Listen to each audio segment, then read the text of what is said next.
Monsieur Jocelyn McClure, qui est professeur titulaire à la faculté de philosophie de l'Université Laval et co-titulaire de la chaire qui s'appelle « La philosophie dans le monde actuel ». Et il a, entre autres, publié le livre « Laïcité et liberté de conscience », paru chez Boréal en 2010, qui a été traduit en plusieurs langues. Monsieur McClure co-dirige le magazine Nouveau Projet. Monsieur McClure, s'il vous plaît. Merci beaucoup de cette présentation. Merci beaucoup pour l'invitation et pour l'organisation de ce débat important. C'est un débat qui est important pour la société québécoise dans son ensemble, pour son avenir. C'est important qu'on tienne des forums de ce genre-là. Je dis que c'est un débat qui est important pour l'avenir du Québec, qui pose des questions fondamentales. Donc, même si, vous allez le voir, je suis très critique de ce projet de loi qui a été déposé par le gouvernement, je ne suis pas de ceux qui le réduisent, d'une part, par exemple, à la xénophobie ou à l'islamophobie. Il ne faut pas se mettre la tête dans le sable. Il y en existe au Québec, il y en existe aussi ailleurs, mais on ne peut pas réduire ce débat important à ces attitudes malsaines. Je ne réduis pas non plus le débat à des stratégies politiques, partisanes, à l'opportunisme politique, à l'électoralisme. Je suis absolument convaincu que cette dimension-là est nécessaire pour comprendre notre débat. Je suis de ceux qui pensent que le Parti québécois fait de la question de la charte, de la laïcité, de l'aménagement, de la place de religion dans l'espace public, ce qu'on appelle un wedge issue, une politique de la division, où le but donc est de polariser l'opinion publique, de faire en sorte que les positions se radicalisent, plutôt que de créer un consensus. Donc je pense que le gouvernement joue ce genre de jeu, parce que c'était tout à fait possible pour lui de chercher à bâtir un consensus qui allait faire progresser le Québec, un consensus en misant d'abord sur les éléments qui sont consensuels. Je connais personne qui s'oppose à l'idée donc d'affirmer officiellement soit la laïcité ou la neutralité religieuse de l'État, qui est déjà en acte, contrairement à ce qu'on vient d'entendre, qui est déjà en acte, mais qui pourrait donc tout à fait être officialisé. Même chose pour, je reprends le propos de mon collègue Lampron, en ce qui concerne donc la clarification ou l'affirmation officielle des balises qui encadrent les demandes d'accommodement raisonnable. Ces balises existent, mais il n'y aurait rien de mal à les affirmer clairement donc dans un projet de loi.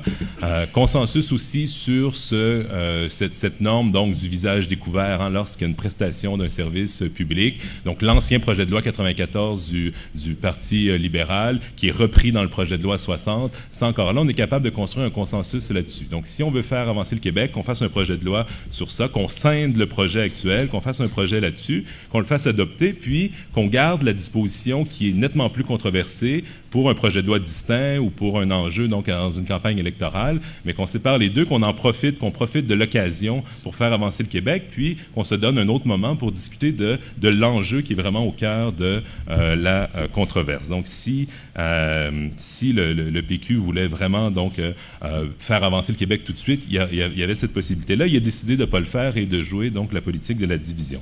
Donc, je suis convaincu que cette dimension-là est importante, mais une fois de plus, le débat ne s'y résume pas. Il n'y a pas que ça. Il y a aussi donc des désaccords légitimes et importants sur le plan des principes. Il y a des questions qui relèvent donc vraiment de la philosophie politique. Il est tout à fait normal que les États démocratiques contemporains, avec les niveaux de défis qui sont les leurs, donc se questionnent sur quel est le modèle le plus approprié donc pour vivre ensemble dans un contexte de diversité sur le plan des conceptions du monde, sur le plan des conceptions de ce qu'est une vie bonne, sur la place de la religion dans l'espace public, sur les rapports entre la volonté de la majorité démocratique et le respect de la diversité et des droits des minorités. Tout ça relève de questions, donc, sont des questions authentiquement difficiles qui mettent en place donc des philosophies politiques différentes, puis c'est normal donc qu'on en débatte, donc il ne faut pas chercher à congédier le débat au complet. Il y a vraiment des questions de principe, puis si Mme Benhabib considère que le droit donc est rose bonbon, j'ose pas imaginer ce que serait la philosophie politique dans ce cas-là, mais ces débats donc s'enracinent dans des désaccords sur le plan des principes, des désaccords qui sont légitimes, puis c'est important d'en débattre. J'en ai contre la façon dont le débat a été mené, mais ça reste un débat fondamental. Lorsqu'on est un intellectuel public, c'est important d'être équitable lorsqu'on distribue les critiques.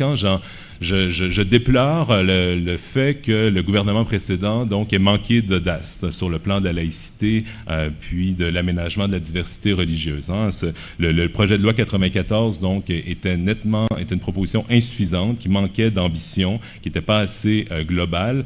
Puis donc l'ancien gouvernement, ce faisant, donc n'a pas vraiment donné suite au rapport de la commission Bouchard-Taylor, puis contribue à donner l'impression qu'il y a quelque chose comme un vide législatif ou une absence de balise aujourd'hui. Donc, il aurait dû faire preuve de plus d'audace, puis on subit les conséquences de ça aujourd'hui. Une des propositions du rapport Bouchard-Taylor était l'adoption d'un livre blanc sur la laïcité, où on aurait précisé quelle est l'expérience québécoise en matière de laïcité, quels sont les principes, quelles sont ses applications, les balises, ainsi de suite. Il ne l'a pas fait, donc il faut reconnaître qu'il y a des effets donc néfastes qui sont issus de cette absence de volonté. Bref, donc je ne reprendrai pas ce que Louis-Philippe a dit parce que je suis d'accord avec lui. Il n'y a pas beaucoup de nouveautés dans ce projet de loi, en ce sens qu'on reprend des choses qui existent déjà. C'est le cas aussi pour la laïcité. La laïcité québécoise existe déjà. L'État québécois s'est laïcisé graduellement. Ça s'enracine même dans la longue durée, 19e siècle, 20e siècle, avec une accélération importante au 20e siècle, si bien que au tournant des années 2000, donc l'État québécois s'était séparé des influences indues de la religion. Il restait encore des pas à faire dans le monde de l'éducation et on les a fait. Les derniers accros à la laïcité aujourd'hui, malheureusement, le Parti québécois donc manque aussi d'audace de ce côté-là, c'est le crucifix à l'Assemblée nationale et les prières avant les assemblées des conseils municipaux. Si on comprend bien ce qu'est la laïcité, qui est fondée sur deux grands principes moraux. D'abord, l'égalité, le respect égal qu'on doit à tous les citoyens, peu importe leur conviction de conscience, peu importe leur vision du monde, et la protection de leur liberté de conscience et de religion, ce qui exige la séparation des pouvoirs et la neutralité religieuse de l'État. Donc, l'État québécois, l'État fédéré du Québec est laïque. Il y a quelques exceptions, dont les deux que je viens d'enseigner, qui ne sont pas donc abordées dans le projet. Le PQ commence à changer d'idée sur le crucifix, mais remet ce dossier-là à l'Assemblée nationale, donc plutôt que de prendre position clairement là-dessus. Donc, l'élément central, l'élément de nouveauté, c'est cette interdiction générale du port des signes religieux visibles chez tous ceux qui sont rémunérés par l'État dans les organismes publics et parapublics. C'est là où est l'élément de nouveauté. Je pense qu'aujourd'hui, il y a un consensus au Québec. Ce consensus-là n'était pas là clairement avant la commission Bouchard-Taylor, mais il l'est aujourd'hui, à savoir que le principe politique de laïcité, c'est un principe donc qui est politique, qui s'applique à l'État, qui s'applique à l'État et à ses institutions. C'est pas un principe qui s'applique aux individus, c'est pas une vision du monde. Dans la liberté de conscience et de religion, c'en est un. L'idée que les êtres humains doivent être souverains par rapport à leur choix de conscience en sont un. Mais ça, c'est un des principes au fondement de la laïcité, qui est un principe institutionnel qui nous dit que l'État et les religions donc doivent être séparés, avec l'État doit être neutre par rapport aux religions, qui doit ni les favoriser ni les défavoriser. Donc ça s'implique aux institutions, aux normes publiques, aux décisions publiques et non aux individus. Il reste une zone d'ombre, puis il faut l'admettre, une question plus difficile, plus compliquée, c'est par rapport aux agents de l'État, ceux donc qui représentent l'État ou qui lui permettent donc d'accomplir ses fonctions, donc ceux, les agents de l'État entendus au sens large. Deux conceptions de la neutralité de l'État donc s'affrontent présentement sur le sens de la neutralité religieuse de l'État. La première nous dit que ce qui compte, entre autres, ce sont les apparences, que pour qu'un État soit neutre, ses représentants, ses employés doivent faire en sorte de ne pas montrer, afficher leur appartenance religieuse. Donc, ça sera une question entre autres, d'apparence. La neutralité exigerait qu'on ne dévoile pas notre appartenance religieuse, y compris par un signe religieux visible. Puis l'idée étant que les agents de l'État doivent incarner cette neutralité, puis ça exigerait qu'ils se défassent de leurs symboles religieux. Donc ça, c'est la première position. La deuxième nous dit que ce n'est pas les apparences qui sont importantes, ce sont les actes. ce sont les décisions, ce sont les comportements des agents de l'État. Hein? Donc, un agent de l'État ne doit pas faire du prosélytisme, c'est-à-dire faire la promotion de sa religion, essayer de convaincre, ainsi de suite. Ses croyances religieuses ne doivent pas interférer avec son jugement professionnel, il ne doit pas se laisser guider par ses croyances religieuses. Puis ça, donc, c'est dans les actes, hein, c'est dans ses décisions, c'est dans son comportement qu'on est capable de constater s'il le fait ou non. Avec cette position vient l'idée que le port d'un signe religieux n'est pas en soi une forme de prosélytisme. Hein. Lorsqu'on porte un signe religieux, on affiche effectivement une appartenance religieuse, mais de façon passive, sans faire la promotion de sa religion, sans essayer de convaincre, sans haranguer, et ainsi de suite. Donc, le port d'un signe religieux n'est pas vu comme une forme de prosélytisme. Puis, c'est l'avantage de cette deuxième position, celle que je favorise, c'est qu'elle permet de réconcilier ou d'atteindre de réaliser deux principes importants, à savoir d'un côté de respecter la liberté de conscience et de religion des citoyens qui considèrent être tenus donc de porter un signe religieux, et d'autre part la neutralité religieuse de l'État qui s'incarne dans les actions qui doivent être neutres. Donc ces deux biens-là, on peut les réaliser avec cette position qui met l'accent sur les actes et non pas sur les apparences.